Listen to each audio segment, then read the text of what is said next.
जय श्री कृष्ण दोस्तों, आपका स्वागत है सनातन धर्म भक्ति ज्ञान में। श्री कृष्ण कहते हैं, कर्म करो लेकिन फल की चिंता मत करो। अपने कर्तव्यों को पूरी निष्ठा और समर्पण से निभाओ।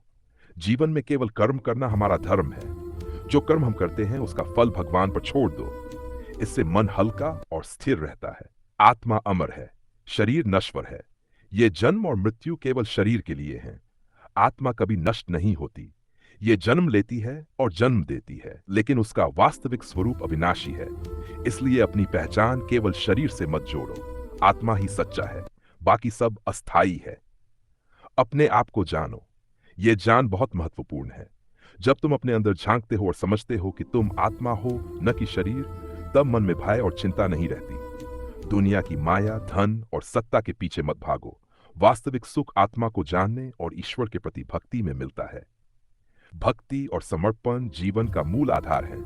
भगवान के प्रति निष्ठा, प्रेम और विश्वास रखो। जब तुम मेरे नाम और ध्यान में लीन होते हो, तब मन स्थिर और सुखी होता है।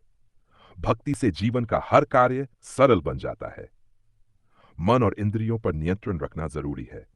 यदि मन और इंद्रियां नियंत्रित नहीं होंगी, तो वे तुम्हें भटकाएंगी। योग और ध्यान से तुम अपने मन को शांत और स्थिर कर सकते हो। ध्यान के माध्यम से तुम अंदर की दुनिया में झांक सकते हो और आत्मा की वास्तविक पहचान जान सकते हो। सुख दुख, लाभ हानि, जीत हार में समान दृष्टि रखो। यह संतुलन तुम्हारे जीवन को स्थिर और आनंदपूर्ण बनाता है। अहंकार और माया से मुक्त रहो। संसार में जो दिखता है वह स्थायी नहीं है। जो स्थायी है वह केवल आत्मा और परमात्मा है।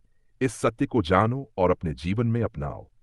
कर्मयोग, भक्ति और ज्ञान, ये तीनों मार्ग मिलकर जीवन का सही रास्ता दिखाते हैं। कर्मयोग से तुम अपने कर्तव्यों में निष्ठा रखते हो। भक्ति से ईश्वर में विश्वास और प्रेम बनता है, और ज्ञान से आत्मा की पहचान होती है। इन तीनों का संतुलन जीवन को पूर्ण बनाता है। मनुष्य को चाहिए कि वह अपने कार्य करते हुए किसी भी प्रकार का घमंड न करे। कर्म करते समय अहंकार और ईर्ष्या से दूर रहो। जो व्यक्ति अपने मन, शरीर और शब्दों में संयम रखता है, वह मेरे निकट होता है। ऐसे व्यक्ति को मैं कभी नहीं छोड़ता। अच्छा जीवन वही है जिसमें कर्म, भक्ति और ज्ञान का सही संतुलन हो। जीवन का उद्देश्य केवल सांसारिक सुख नहीं, बल्कि आत्मा की शांति, वही संतुलन और मोक्ष है। इस मार्ग पर चलते हुए मनुष्य जीवन में किसी भी परिस्थिति में स्थिर और सुखी रह सकता है।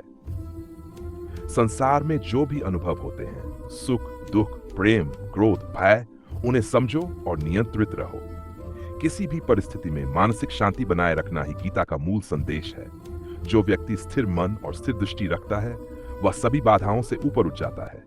याद रखो, मैं हर समय तुम्हारे अंदर और बाहर उपस्थित हूँ। तुम मुझसे जुड़े रहो, मुझ में विश्वास रखो और मेरे द्वारा दिए गए इस ज्ञान को अपने जीवन में उतारो। ऐसा करने वाला व्यक्ति सच्चे अर्थों में सफल होता है। यही है भगवद गीता का सार। कर्मयोग, भक्ति और ज्ञान का संगम। जीवन का उद्देश्य, कर्म करो, अपने मन को स्थिर रखो, अहंकार और माया से मुक्त रहो और ईश्वर में विश्वास रखो। इससे तुम्हारा जीवन शांति, संतुलन और मोक्ष की ओर बढ़ेगा। धन्यवाद दोस्तों। अगर आपको ये वीडियो पसंद आया हो तो सब्सक्राइब करें। जय श्री कृष्ण।